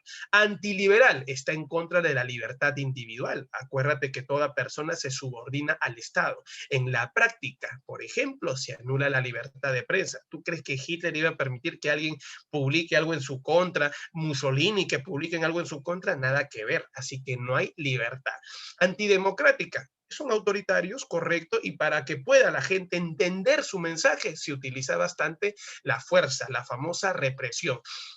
Anticomunista, pucha, que es lo más característico, recontra anticomunista, porque recuerda que está en contra de la lucha de clases, defendiendo los intereses de la propiedad privada, y es lógico que al decir propiedad privada, ¿a qué clase social hago referencia? Dilo, por favor. ¿A qué clase social hago referencia? Eso, muchachos, muy bien. Estimados y queridos alumnos, de verdad me sorprenden. El día de hoy estamos haciendo un avance súper violento. Correcto, señores, a la burguesía. Muy bien, amiguitos. Gracias, Nadine y Saulo. Correcto, entonces, señores. Pero esta llamada, pues, en realidad, este llamado pensamiento, si bien es cierto, es anticomunista y establece un monopolio político donde los partidos opositores son ilegalizados, no reconocidos, hay que recordar que siempre estos partidos exaltan la imagen de su líder, de su caudillo. Por ejemplo, el fascismo va a resaltar siempre y endiosar la imagen de ¿quién? La imagen, pues, de Benito Mussolini. En el caso de Alemania, la imagen de Adolfo Hitler. Todos ellos tienen una característica en común, que son de ideología imperialista. Van a buscar conquistar su espacio vital, expandirse enormemente. Queda claro a nivel territorial. Ahora, nos van a contar en la historia también que durante esta época pues surge, o bueno, se va a desarrollar el chauvinismo. Alguien de ustedes debe saber qué es el chauvinismo. Si no te acuerdas, el chauvinismo viene a ser la difusión del pensamiento extremo nacionalista. Es el extremismo nacional, el extremismo nacionalista. ¿Queda claro qué significa extremismo nacionalista? Significa, señores, el llamado nacionalismo es el llamado camino que ellos van a seguir a nivel social. ¿Queda claro? Entonces, el nacionalismo lo que va a resaltar justamente es la figura del país, de la patria, la idea de la nación. Eso es lo que promueve, pues, en realidad, este llamado chauvinismo. Ellos son capaces de matar a nombre de ¿quién? A nombre de su país. Muy bien. Ahora, existe una desconfianza en sí en la razón. Los fascistas no utilizan mucho la razón porque lo que más exaltan es lo que más se desarrolla es el fanatismo, ¿no? Por el pensamiento de aquella persona que lo representa. Y bueno, finalmente se va a manipular al movimiento obrero en contra, lógicamente, no a su favor. Muy bien, el famoso nacionalismo radical. Muy bien, Nadine. Ese es el llamado chauvinismo. Ahora, ¿dónde surgió todo este movimiento en sí? El totalitarismo se inició con el fascismo italiano. Recordamos pues en realidad que este fascismo surgió pues justamente ¿de qué? De la crisis, ¿no? Es que no es que nació porque bueno, en fin, no. Nació, repito una vez más, de la crisis, señores. ¿Qué, profe? Sí, aunque tú no lo creas, nace de una crisis. ¿Y cómo es eso, profe? A ver, explíqueme esa parte.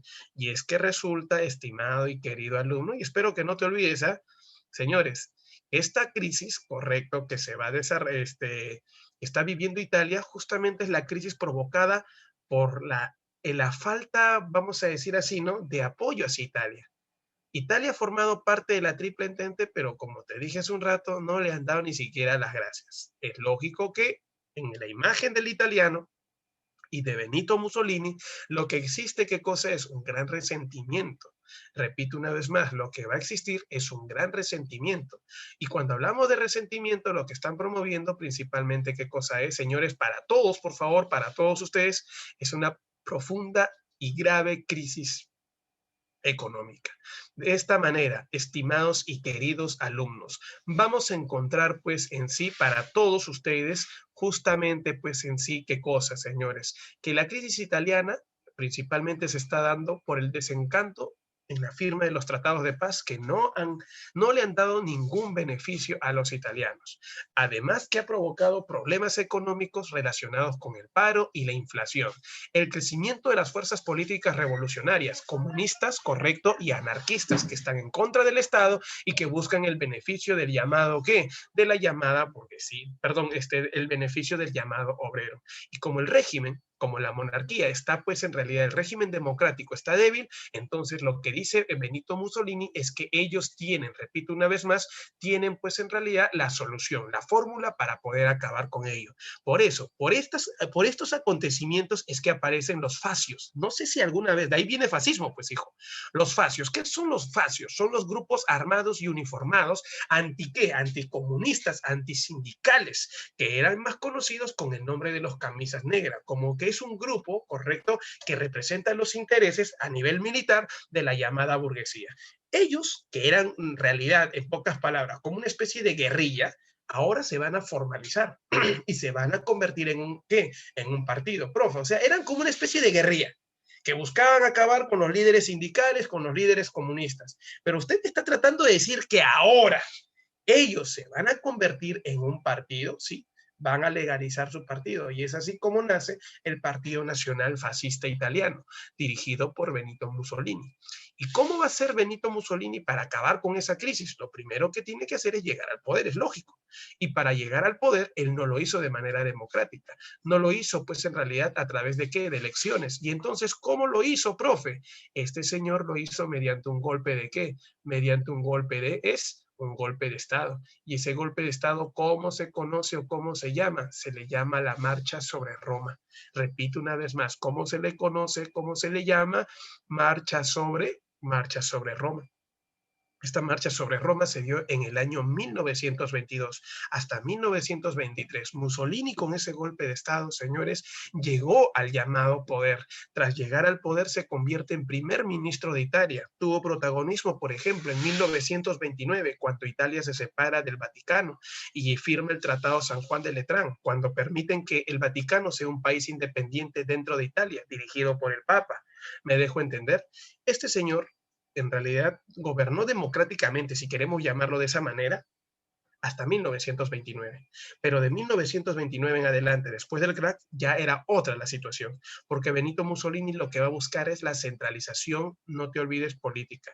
Por ejemplo, se estableció la dictadura del Partido Único de Trabajadores, del Partido Nacional o del Partido Nacional Fascista. Es el único partido político que llega al poder y lógicamente, ¿qué es lo que va a hacer? Como te dije hace rato en las características, estos partidos políticos no buscan competencia, eliminan y legalizan, o sea, no reconocen, no legalizan a los otros partidos políticos y así establecen el monopolio político. Por tal motivo, si no existe democracia política y existe un monopolio político, por obvias razones también, si hay prensa opositora, se establecen que se limitan las libertades individuales de prensa como también pues la libertad de la persona. Inclusive van a darse levantamientos, las famosas levas, ¿no? Las prisiones sin previo aviso. Es una cosa súper abusiva. Se prohíben partidos políticos, se prohíben sindicatos que organizan a los obreros y de esta manera se establecen los estados corporativos, los sindicatos fascistas, los llamados, las agrupaciones en realidad de burgueses que buscan establecer luchas constantes contra los llamados contra los llamados obreros. Acá es cuando se exalta la figura del Duce, que es Mussolini. Acá no lo llaman Führer, acá lo llaman Duce. Y Adolfo Hitler lo van a llamar, no te olvides, el Führer. Acá a Mussolini se le llama el Duce, que es duque, ¿correcto? Ahora, profe, ¿qué es lo que termina pasando? Señores, quiero contarles pues en sí que Mussolini, al igual que Hitler también en el futuro, van a tener una vocación expansionista, un deseo por querer conquistar nuevos espacios. Y acá, por ejemplo, la propuesta es dominar Abisinia, que viene a ser en 1933 una parte de África. Te repito una vez más, ¿qué cosa viene a ser? Una parte de África. Porque luego, ya durante la llamada, ¿qué muchachos? Durante la Segunda Guerra Mundial, van a provocar la invasión no solamente a Abisinia, sino también a qué territorio. Etiopía, no te olvides, y también el norte de África, pero eso lo van a hacer con el apoyo de quién, con el apoyo, no te olvides, con el apoyo de Alemania. Ahora, tú sabes que si ellos quieren lograr una invasión internacional, está prohibido justamente las guerras, y ante esta situación no puede expandirse. Por ese motivo, para no generar un conflicto internacional y poder perder, en 1936, este hombre, Benito Mussolini, promueve el nacimiento de ¿qué? Promueve el nacimiento del eje fascista, firmando el llamado Pacto de Acero. No te olvides, ¿el pacto de qué? El Pacto de Acero. Para aquellos que no se acuerdan, el Pacto de Acero fue firmado entre Italia, no te olvides, Italia y Alemania. ¿Y esto qué significa, señores? El nacimiento del bloque de qué? El nacimiento del bloque del eje, con el cual, militarmente hablando, gracias Nadine, ellos ya se están protegiendo no te olvides, se están protegiendo mutuamente. Repito una vez más, se van a proteger mutuamente. Eso para todos ustedes es el llamado pacto de qué? Es el llamado pacto de el Pacto de Acero. ¿Va quedando claro, muchachos? Repito la pregunta, ¿me estoy dejando entender hasta acá? Niños, pregunta. Correcto, señores. Bien, Italia ya está en camino. Ese es el símbolo del fascismo, las 5 flechas hacia arriba, representando pues los famosos arcos justamente romanos. Pero claro está que esos son arcos pues ya más ovaladitos, ¿no? Muy bien, aunque algunos dicen que eran los centuriones, los cinturones. Muy bien, señores, listo. Ahí está. Vamos a borrar, por favor, rapidísimo, al toque, una captura de pantalla rápida y violenta, por favor.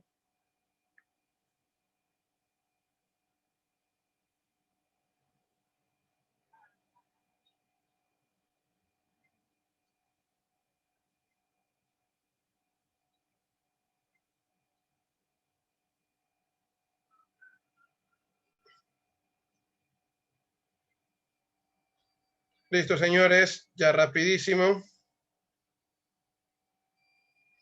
Muy bien, amiguitos. Una cosa rápida y violenta y pasamos a la siguiente fase. Ahora hablemos acerca del nazismo. Pucha madre, acá sí hablar acerca del partido nazi de manera particular es un detalle pues muy importante para recordar. Primero que el partido nazi se va a fundar pues en Alemania en 1921. Fue fundado por no te olvides, por Adolfo Hitler. Recuerda que el Partido Nacional Socialista, o algunos lo llaman el Partido Nacional Obrero Socialista Alemán, más conocido por sus iniciales como nazi, nacieron pues en realidad a causa de ¿qué? Justamente de Alemania tras la Primera Guerra Mundial. Por ejemplo, ¿cuál es la situación de Alemania tras la Primera Guerra Mundial? Primero, insatisfacción provocada por el Tratado de Versalles. ¿Cuántos de ustedes se acuerdan la clase pasada? El Tratado de Versalles, ¿qué hizo? Humilló a Alemania. Y eso, como dice Nadine, ¿qué cosa provoca? El revanchismo. ¿Qué, muchachos? El llamado revanchismo, no te olvides, alemán.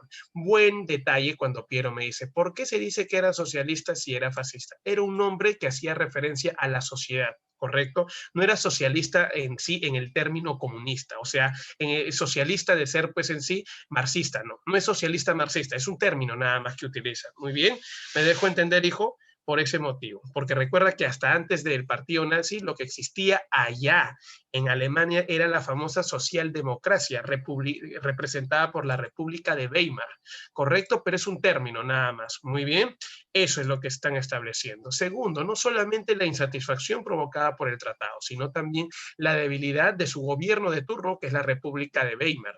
Ese gobierno o régimen democrático depende mucho de Estados Unidos y bueno, si cae Estados Unidos, también van a caer ellos, como justamente va a pasar.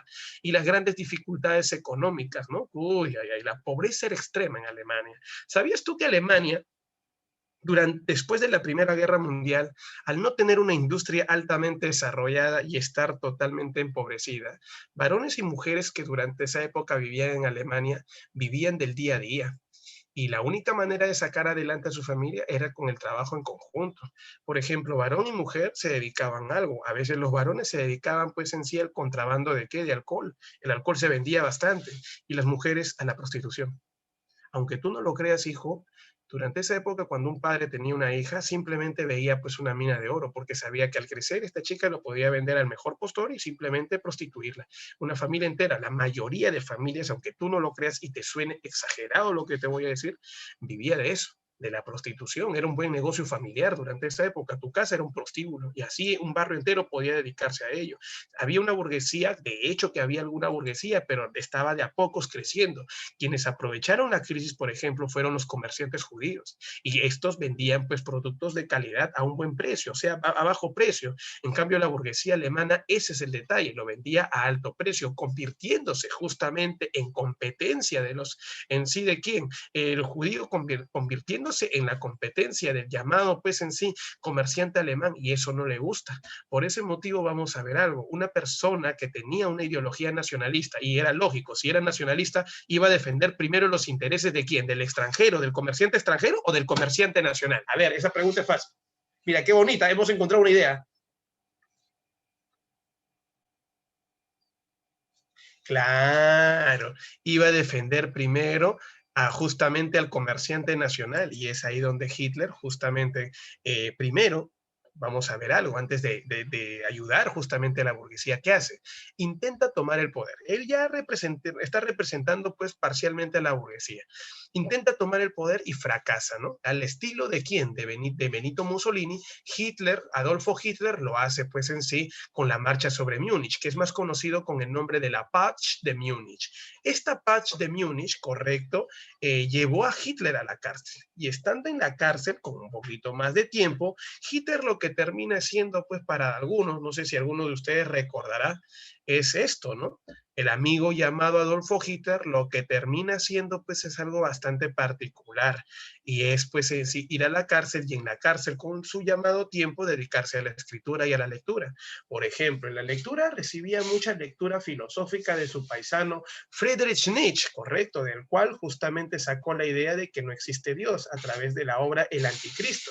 Y lógicamente también ha leído pues Así habló Zaratustra, donde justamente plantea y conoce la idea de ¿qué? Del superhombre. Estando y habiendo conocido, les repito a todos ustedes, justamente la ideología de Nietzsche, quiero comentarles a todos ustedes, pues en realidad, que considera o interpreta que la idea de que, muchachos, de Así habló Zaratustra, en la idea del superhombre, esto establecería la ley de Darwin, el cual dice que el más fuerte justamente se impone ante el más débil. Entonces, de esta manera nacería la idea de la superioridad racial germánica. No se olviden del famoso pangermanismo, que los germanos, los alemanes, representan la raza superior, no reconociendo justamente, pues en realidad, ¿a quién, muchachos? Justamente no reconociendo, pues en sí, a otras razas, la raza aria sería considerada la raza superior, y de esta manera, querido alumno, en el futuro poder expandirse. Recuerda que el superhombre no necesita de leyes, porque las leyes han sido creadas para gente más débil. Entonces, si no necesita leyes, simple, yo puedo abusar y hacer lo que me da la gana, pero ¿cómo lo justifico? Lamentablemente la literatura alemana no contribuía en ese entonces, pues en sí, a la lucha de Hitler, porque era muy romántica, era muy estúpida, decía Hitler. ¿Sabes quién estaba en esa época más o menos viviendo el boom de la literatura alemana? Wolfgang Goethe. ¿Te acuerdas de las coitas del joven Werther?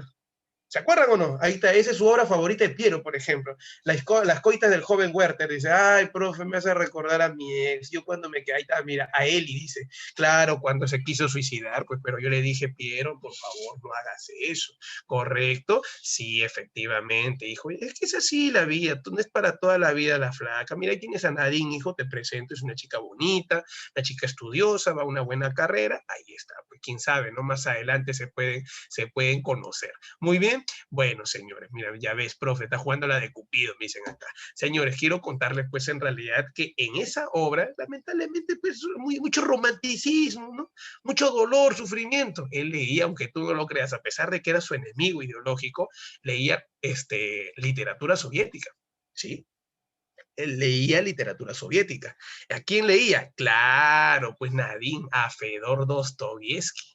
Y la magnífica obra, correcto, llamada Crimen y Castigo. Sí, los que han leído Crimen y Castigo recordarán que en esa obra, acuérdate pues en sí que la principal imagen viene a ser pues en sí la de ¿quién? La de Rodion Raskolnikov, en el cual Rodion termina asesinando a la vieja usurera.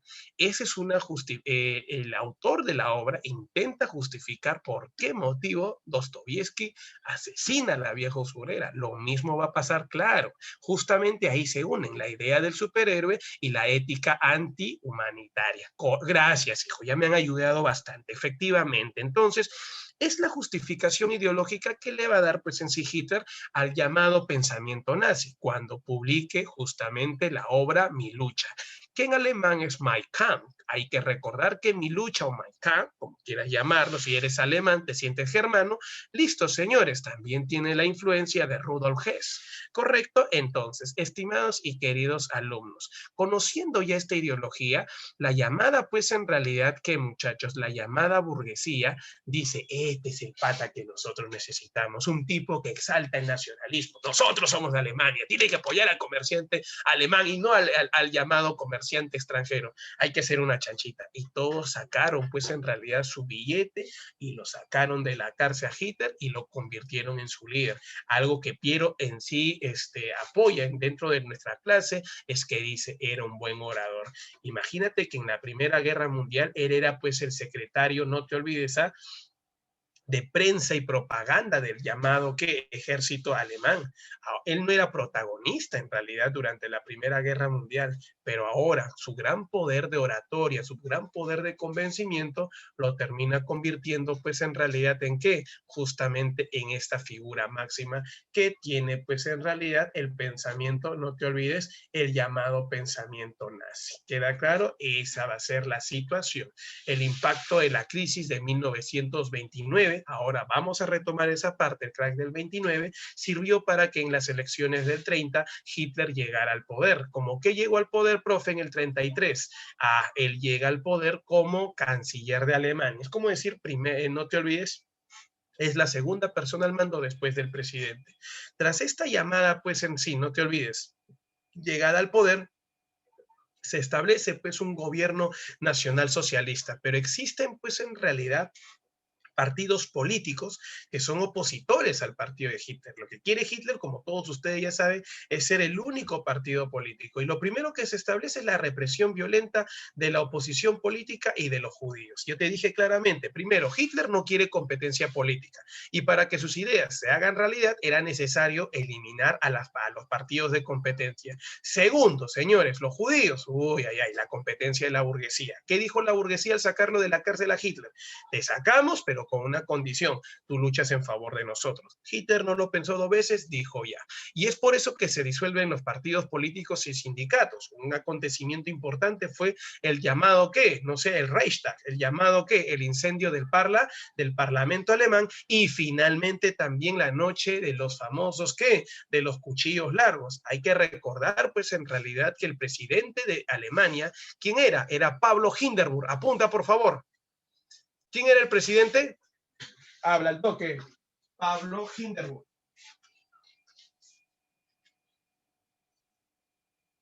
El presidente es Pablo Hindenburg.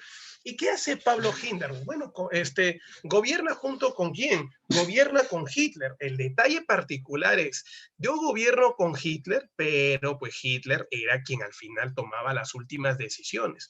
En 1934 muere Pablo Hindenburg, y a la muerte de Pablo Hindenburg, la persona que podía gobernar de manera inmediata es la única persona que estaba de inmediato al poder. ¿Y quién crees que era? Era Hitler. Por eso que en el 34, señores, Hitler por fin se le hizo realidad el sueño, establece el llamado Tercer Reich. ¿Qué es el Tercer Reich? El Tercer Reich viene a ser justamente el Tercer Imperio Alemán, donde lo primero que establece es el control del Estado por parte del partido nazi, eliminando a todo partido político. Dentro de ello tuvo que realizar una purga dentro del partido nazi porque se ha enterado de que tiene infiltrados. A eso lo llama la noche de los cuchillos largos, muerte de los llamados infiltrados del partido nazi. Correcto, tras esa situación se exalta bastante la figura del Führer, ¿del quién? De Hitler, quien se convierte en la máxima autoridad, desarrolla la producción armamentística y la construcción de la infraestructura de Alemania. Resulta que el crack, si bien es cierto, afectó enormemente a Alemania, pero ese dinero que tenían guardado para pagar la indemnización a Francia no lo van a pagar. ¿Por qué? Porque Francia cometió un gravísimo error. En el pleno crack, correcto, y ante su necesidad, la desesperación, me imagino, invaden Alemania exigiendo, págame, págame, págame. Alemania le dice, no tengo plata, pero cuando a nivel internacional le pregunta, Alemania, ¿cómo estás económicamente? Alemania saca su, como quien dice, no se hace el lloro. Ay, señor, lamentablemente estoy en crisis. ¿Por qué? Porque le quiere decir al mundo de que sí, no tengo plata, pero esa plata lo está utilizando en su llamada carrera armamentista y a la vez también en la construcción de la infraestructura alemana. Queridos alumnos, este tipo tenía un gran poder de oratoria, un gran poder de convencimiento. Mira lo que hizo este loco de miércoles. Señores, ustedes saben que en el Tratado de Versalles está totalmente prohibido el rearme de quién, del ejército nazi. Así que Hitler no hizo caso absolutamente a nada de eso. O sea, primer punto, no respeta los acuerdos del Tratado de Versalles. Segundo, política exterior agresiva y expansionista. Efectivamente, se revisa el Tratado de Versalles, pero al final él no hace caso a nada de lo que le digan en el Tratado de Versalles.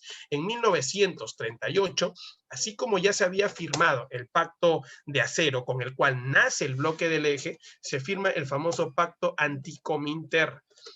Cominter significa comunista, o sea, si decimos anticominter, anticomunista, ¿entre quién? Entre Alemania, no te olvides, y Japón. Japón también decide unirse porque tiene el mismo pensamiento. En Japón, el llamado fascismo, alguno de ustedes quizás se ha olvidado, se le conoce con el nombre de ojismo. ¿Correcto? Ojismo. Ese es el llamado fascismo en Japón. En 1938 se dieron varios acontecimientos porque tras la firma del pacto anticominter se inicia la llamada, ¿qué muchachos? La llamada expansión. Expansión, sí, ¿por dónde, profe? Expansión en, no te olvides, Austria, con el cual nace el Auslösch, el imperio austroalemán. Ahí dicen que la comunidad internacional como que zapateó, le dijo, oh, Hitler, ¿qué fue, compadre? Está prohibido que tú puedas expandirte. No, señor, necesitaba este territorio. Palabra que es la última. Y ya, listo. Palabra, ¿no? Ya muy bien. Y luego invadió Checoslovaquia. Ahí sí le pusieron su padre. Le dijeron, mira, Hitler, no podemos, pues, en realidad, permitir que sigas haciendo esto. Tú lo que estás queriendo es una guerra. No, palabra, señor. Esa es la última. Muy bien, entonces, si es la última, vas a firmar este documento, el Pacto de Múnich, con el cual él se comprometía a no expandirse. Porque si lo hacía de nuevo, ahí se venía el inicio de ¿qué? De la llamada guerra mundial. Entonces, Hitler al final lo hizo. Recuerda que invadió, pues, en realidad Polonia y con ellos inició la llamada, ¿qué? La llamada Segunda Guerra Mundial. Ah, entonces, un ratito, profe. O sea, o Hitler es estúpido e invade un país sabiendo que le van a atacar, o es que quería la guerra. La respuesta es simple, quería la guerra. ¿Y por qué quería la guerra? Se sentía económicamente mejor que Francia e Inglaterra, porque resulta que tanto Francia e Inglaterra están todavía con la resaca de ¿qué? Del crack del 29. Hitler ya superó el crack y ya superó su economía, se siente mejor económicamente y quiere aprovechar esa superioridad. Pero antes de irse al ataque, quiero comentarles que este señor va pues a asesinar en masa a los judíos, los va a capturar y los va a torturar llevándolos a los campos de concentración. Ese acontecimiento de tortura es conocido con el nombre de ¿qué, muchachos? ¿Alguien se acuerda? La famosa noche de ¿qué? Noche de los cristales, no te olvides, cristales rotos, que significó justamente la mayor matanza de judíos y a la vez también destrucción de sus templos sagrados o llamados también sinagogas. Queridos y estimados alumnos, eso es lo que nosotros vamos a conocer del partido nazi, que ya sabemos, el 1 de septiembre de 1939 termina invadiendo al territorio de quién, muchachos, termina invadiendo nada menos y nada más que a los espero que no te olvides, polacos, dando inicio a la Segunda Guerra Mundial. Ahí está la cruz esvástica, símbolo del partido nazi. Y bueno, este llamado pensamiento nazi también llegó a bueno, el fascismo llegó a España. Antes, una captura de pantalla rápida, por favor. Piero me pregunta si habían cristianos en Alemania. En la mayoría de países habían cristianos, hijo. Pero justamente la esvástica es una simbolografía del no reconocimiento de quién, de un Dios, porque justamente esto representa el retraso de un país. Eso provoca el retraso. ¿Por qué crees que los comunistas no reconocen un Dios? Porque el endiosar a una persona, en este caso a un individuo, le da poder al sacerdote que dice tener contacto con este Dios. Me dejo entender. ¿Por qué crees tú que Hitler justamente pues en sí hablaba del anticristo? Era llamado también el anticristo. Claro, lo que dice Nietzsche, Dios ha muerto. Listo, ya hicieron su captura de pantalla, borramos y pasamos a esta parte, amiguitos, donde vamos a hablar acerca de qué. Hablaremos pues en realidad acerca de esta última parte llamada el falangismo, que es el llamado fascismo en España. ¿Y esto por qué motivo se dio? Bueno, señores, simple, porque en 1933 el fascista llamado Francisco Franco no quiere reconocer, correcto, que ha llegado al poder legalmente la ideología socialista. En la llamada República Española se han dado elecciones y el nuevo presidente, correcto, es de ideología socialista. No le gusta eso a la burguesía, quien solicita apoyo a Italia y Alemania, y de esta manera buscan en sí acabar con ese gobierno, iniciando una guerra civil donde se enfrentan los socialistas, que son de los republicanos, contra los nacionalistas, que son los falangistas, que es el fascismo español. Italia y Alemania apoya el nacionalismo, correcto, y mientras que la Unión Soviética apoya a través de las brigadas internacionales a los republicanos. Para muchos historiadores, la Guerra Civil Española, que se ha desarrollado de 1936 a 1939 y que enfrentó a republicanos y nacionalistas, es también catalogada o llamada la guerra de ¿qué? La guerra de ensayo. Primero, ¿por qué motivo? Porque las principales potencias que van a enfrentar la llamada ¿qué, muchachos? Van a enfrentar esta llamada Segunda Guerra Mundial, acá van a entrenar. Y para finalizar, queridos y estimados alumnos, hay que recordar lo siguiente. Señores, todos ustedes tienen que recordar este punto que es súper importante. Bien, amiguitos, esta es en realidad la guerra. Lo llaman la guerra de ensayo o guerra laboratorio porque es en sí donde van a participar las principales potencias, protagonistas de la Segunda Guerra Mundial, pero también van a demostrar su gran poder, su gran armamento. Es por ello que esto culminó en 1939, lamentablemente con la victoria del grupo nacionalista, con la victoria de los falangistas, que son los fascistas en España. Así, estimado y querido alumno, al culminar pues en realidad esta guerra, vamos a ver que en España se establece un régimen fascista por mucho tiempo, aproximadamente hasta los años 70. Este evento, como ya te decía, es considerado como el antecedente militar más cercano a la Segunda Guerra Mundial y el laboratorio militar de dicho conflicto. ¿Listo, muchachos? Bueno, para todos ustedes, esperando que la clase haya sido de su agrado, mi pregunta es, ¿hasta acá me dejé entender? Chicos, muchachos, pregunta, ¿me estoy dejando entender? Gracias, Marcelo. Gracias, Marquito Yikawa. Muy bien, estimados y queridos alumnos. Entonces, es el momento de desarrollar nuestras preguntas, ¿correcto? Vamos rapidísimo con la primera pregunta para que vayan a almorzar. Dice, la Revolución Rusa de 1917 tiene como principal fuerza social promotora de los cambios a los soviets, ¿correcto? Cuya principal exigencia en ese contexto, ¿cuál fue?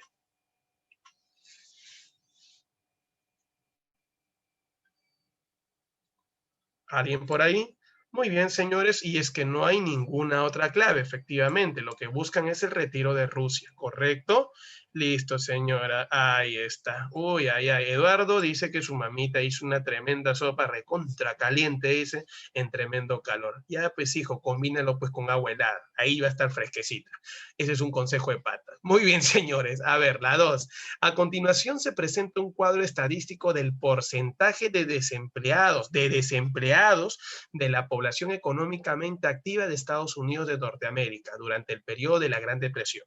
La pregunta es simple. Del siguiente cuadro, ¿qué podemos afirmar? Primero, podemos afirmar que su etapa más baja es la etapa más alta de desempleo, correcto, viene a ser entre los años 1932 y 1933. Y la más baja de desempleo, correcto, es en el año 1930.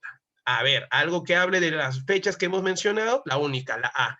El momento más crítico de la falta de empleo se produjo entre el 32 y el 33. Avioncito. Esa pregunta, la número 3, es una pregunta de San Marcos, porque te está diciendo, a continuación se muestran los símbolos distintivos de los partidos de tendencia fascista más representativos de Europa. Establezca a qué países corresponde cada uno de ellos. El Partido Nacional Falangista de España. Esta es representación del fascismo en Italia y esta es la cruz esvástica de Alemania. La única clave, enférmate. Correcto, señores. Listo. Esa es la 3. Vamos con la 4. Me piden ordenar cronológicamente los siguientes acontecimientos. Sabemos que el Partido Nacional Menchevique nació en 1903. Los soviets en 1905, consecuencia de la derrota en la guerra ruso-japonesa. Así que parte 2, porque el Tratado de Portsmouth fue firmado primero ante la derrota en Japón, 1905, parte 1. La guerra entre el ejército rojo y blanco se estableció en 1920, mientras que la dictadura del proletariado desde el 17, no te olvides, en el 18 ya oficialmente ya se vivía todo esto. Quiero entonces que ustedes me digan la clave. ¿Cuál es la clave, señores? La 4 me dicen total, Piero me dice que es la D, Marco me dice que es la B. No me digas, te estoy poniendo las fechas, ¿ah? Sería la 1, la 3, la 2, 1, la 3, la 2, la 5 y la 4. Besito. Muy bien, Piero. ¿Qué fue? A ver, cuidado, ¿ah? Vamos con la número 5. Uy, me estoy pasando ya. Quiere que indiques verdaderos y falsos. Muy bien, la secuencia correcta de verdaderos y falsos. ¿La política nazi de la solución final fue aplicada a los comunistas? No, esto fue aplicado contra los llamados contra los llamados judíos. Apuntamos ahí, por favor, para no olvidarnos, contra los judíos. Así que esto es falso. Tras la Revolución Rusa se establece la dictadura del proletariado, por supuesto, obreros y campesinos en el poder, algo que no le gusta, pues en realidad, ¿a quién, muchachos? A los llamados, pues en sí, no te olvides, fascistas, ¿no? El 3 del 29 fue el acontecimiento que fue aprovechado por los partidos totalitarios para asumir el gobierno en sus países, por supuesto. Italia y Japón firman el pacto anticominter, falso. Y los países demócratas garantizaron la paz del mundo a través de la política de la no violencia, no. ¿Por qué Inglaterra, Francia y Estados Unidos no hacían nada ante la expansión de Hitler? Porque simplemente ellos tenían una ideología, la famosa política, así se llama, de apaciguamiento, ¿correcto? Apaciguamiento. ¿Queda claro? Apaciguamiento. Esta es su política y por ese motivo, como buscan la paz, no quieren guerras. ¿Listo, señores? Ahí está. Ahora las 6 y las 7 lo haces tú rapidísimo porque te está diciendo que ordenes cronológicamente estas ideas. Ya, yo te ayudo con las fechas.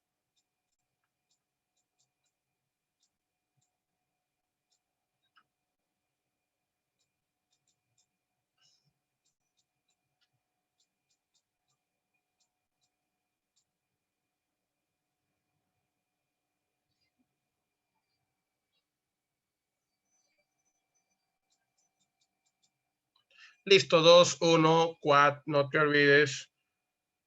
4, 3. ¿Ah? Correcto, 2, 1, 4, 3. Listo, señores, dedito. Vamos con la siguiente. Ya, esta de acá es tan fácil, es la 7 y la 8. A ver, rápido, porque hay gente que tiene que estar más tarde en el reposo. Listo, está facilito, pues te está preguntando los promotores del fascismo y nazismo. Fascismo, Italia. Nazismo, Alemania. Casa. Muy bien. Listo, Marcelo. Bien. La 8. Esa pregunta está recontra fácil. Fue el promotor del nacimiento del Partido Fascista Italiano. Ah, muy bien, Benito Mussolini. ¿Quién es José Mazzini? Él es un nacionalista que en el siglo XIX promovió el nacimiento de un partido llamado la Joven Italia, así igual que Camilo Benso, ¿no? Que fueron los promotores de la unificación de Italia. Vamos con la 9 y la 10.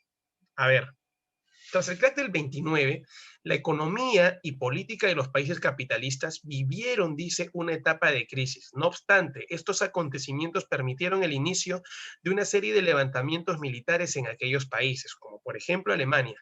Marca la clave correcta, mira, la clave que tenga únicamente consecuencias del crack en Europa.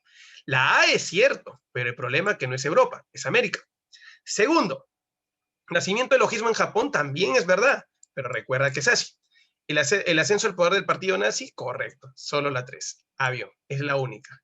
La número 10, facilita. Fueron entes antagónicos durante la Guerra Civil Española. Los nacionalistas, correcto, o fascistas, y los republicanos. Entonces, pero mejor lo llamamos republicanos y falangistas. Casita. Muy bien, Marcelo. La 11, la 12, la 13 y la 14. Están bonitas esas preguntas. A ver. Ustedes pueden, ¿eh? Ustedes pueden.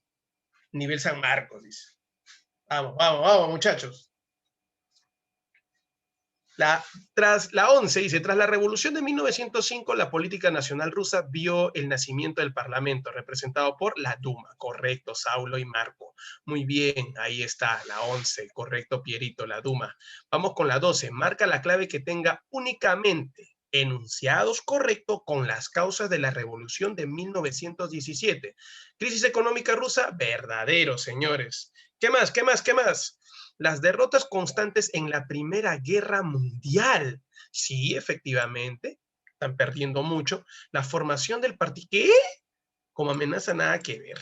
El establecimiento de la dictadura del proletariado, pero eso no es una causa, esa es una consecuencia. Así que la 1 y la 2, te está diciendo los correctos. La 1 y la 2, dedazo.